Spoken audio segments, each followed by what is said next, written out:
You ever feel that chill? That sudden stillness in the air?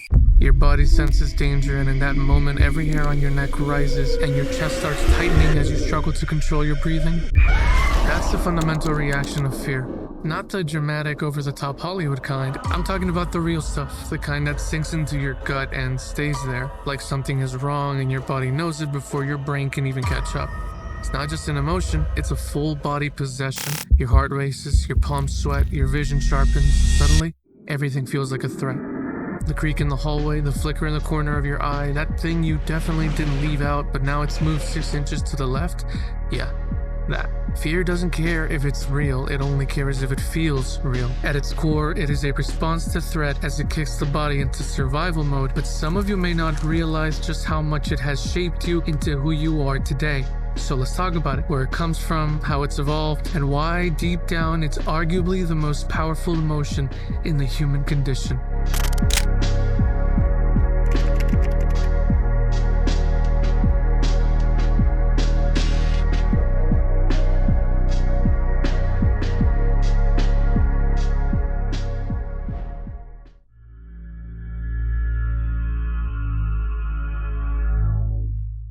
Fear comes from the little almond-shaped panic button in your skull, called the amygdala.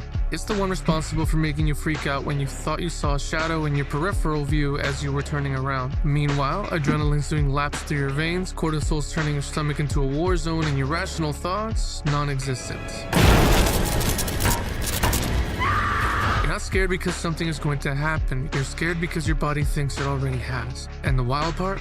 You know this feeling, not just in horror movies, though let's be honest, we live for that anxious build-up when the soundtrack drops and you know someone's about to get Final Destination, but in real life too. Fear is the pop quiz your body throws at you when it thinks you've gotten too comfortable. It's why our ancestors didn't get eaten by saber-toothed cats, and why we instinctively slow down when a cop car merges behind us. It's survival, it's instinct, it's built in. But it's also more than that. You see, fear is a storyteller. It paints pictures in your head with no evidence, just shadows and what-ifs.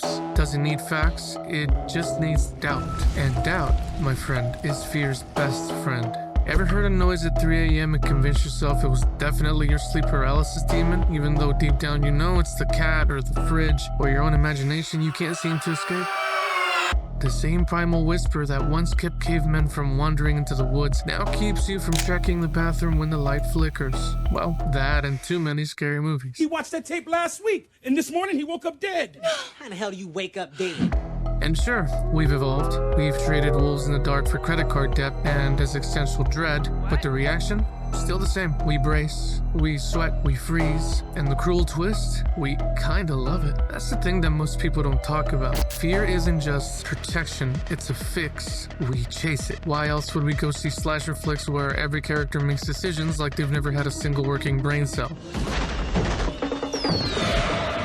Because we like the thrill, we like that rush. Fear wakes us up in a world that's constantly trying to numb us. So yeah, fear is ancient, it's built in. It's just as much a warning sign as it is entertainment. It's strangely comforting, because when you're scared, at least you know you're alive. And when the credits roll and the killer's dead, for now, and the lights come back on, you feel a little stronger for surviving it, even if it was just all in your head.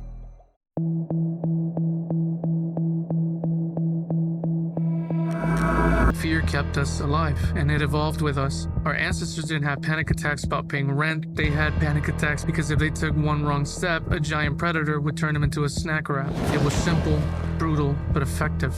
And then we started telling stories. We gave our fears names, faces, legends, the things we couldn't explain, like lightning, death, the weird noises at night. We turned into gods and monsters and curses. Fear went from what might eat you to what might haunt you. Then came organized religion, and I can talk about that all day long, but that's for another video. But eternal damnation, demons influencing your decisions in place of accountability, and a whole lot of don't do this or you're going to hell. Fear became a moral compass. You didn't just fear nature anymore. You feared the afterlife. You feared your neighbor, your shadow, and even your own thoughts.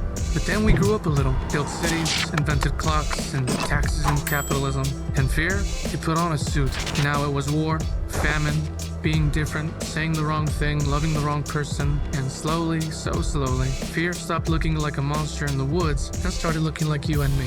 Modern fear is complicated. It's less run or die and more sit still and feel your sanity rot. Now it's deadlines, climate collapse, mass surveillance, another school shooting. It's checking your phone and seeing nothing, and somehow that feels worse than seeing something. And when you do see something, it's usually terrifying and real and happening right now, and there's nothing you can do about it except doom scroll and dissociate. Fear went digital. It's in the algorithm now. It lives in your head, and it's so well packaged it comes with autoplay and a sponsored ad. But even with all the modern flavors of fear, like existential dread, political chaos, the ever-looming possibility of a second Morbius movie, It's Morbin time. the core still hasn't changed. Fear still wants the same thing, to protect you, even if that means turning your brain into a 24/7 anxiety factory with zero PTO. But here's the kicker. It makes you afraid of what might happen, of what could go wrong. And 99% of the time, never does. But your body still reacts like you're being chased by something with too many eyes and not enough limbs. Because in the end, evolution didn't clean up fear, it just rebranded it. Still the same survival instinct, just with a Wi-Fi connection and a panic disorder.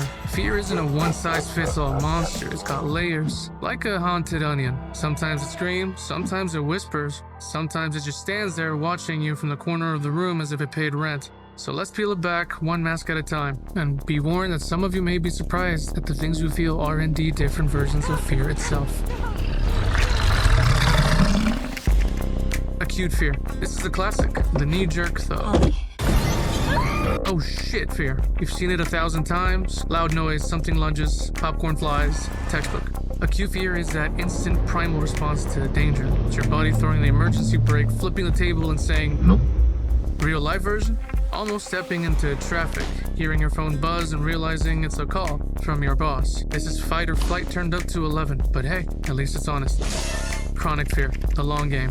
Now this one's a slow rot, the kind that creeps in quietly and overstays its welcome. It's not a monster, it's a leak in the ceiling that you swear you'll deal with eventually. It's stress, anxiety, dread, marinated over time until it tastes like insomnia and self-doubt. It doesn't scream, it sighs, every day, all day, until you forget what peace ever felt like. Chronic fear doesn't want to shock you, it wants to own you. The one where you start thinking, maybe I deserve this. That's chronic fear. Turns you from a survivor into a tenant. Existential fear. This one doesn't care about your day job or your role in life. This one asks, why are you even here? It's not the fear of death, it's the fear of meaninglessness. The silence after the question no one answers. This is what cosmic horror feasts on. It's what Lovecraft built his whole career around. The idea that we're a speck of dust in the vastness of the universe with no purpose and the things beyond our capability of understanding. And even if we did, we'd probably wish we didn't. This is the fear that whispers, what if none of this matters? What if you're not real? What if this is all just a bad dream and the real nightmare hasn't even started yet? And the worst part, you can't fight it, you can't run from it, because it's inside you. Social fear. Ah yes, the fear of people. The boss level of modern anxiety. Not so much that they're gonna kill me kind, as much as that they're gonna look at me funny kind. The fear of rejection, of humiliation, of being the weirdo in a world full of cardboard cutouts pretending they've got it all figured out. This fear doesn't chase you, it lingers in every awkward silence, every typo, every seen message that never gets a reply.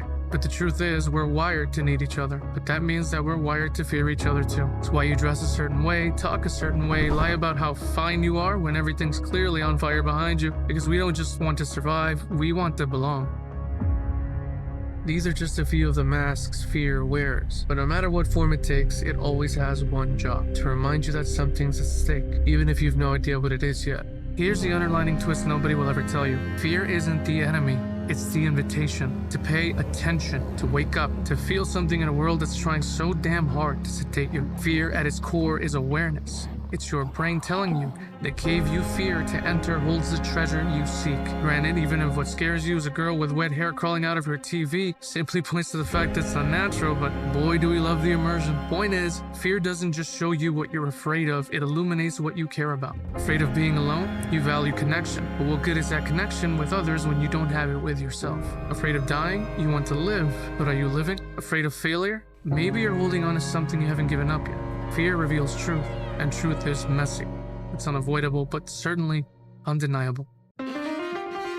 We go into the dark to face the thing that's chasing us, and when we walk out, we feel changed. Not because we avoided fear, but because we endured it. There's power in that. Fear sharpens you, strips away the bullshit. In the presence of fear, you're the most honest version of yourself. No filters, no poses, no pretending to be okay, just raw, real, pulsing humanity. It's why we stare into mirrors too long. It's why we burden ourselves with carrying our past in the present. It's why we go looking for ghosts, knowing full well we might find one. We don't fear the dark because it hides monsters. We fear it because it might show us what we really are. And here's where fear becomes something sacred, because once you understand it, really understand it, you stop running from it.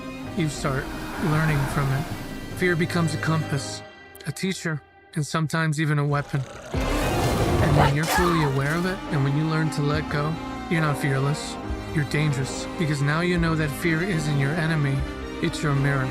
Infinite complacency. People went to and fro over the earth about their little affairs, serene in the assurance of their dominion over this small, spinning fragment of solar driftwood, which by chance or design man has inherited out of the dark mystery of time and space.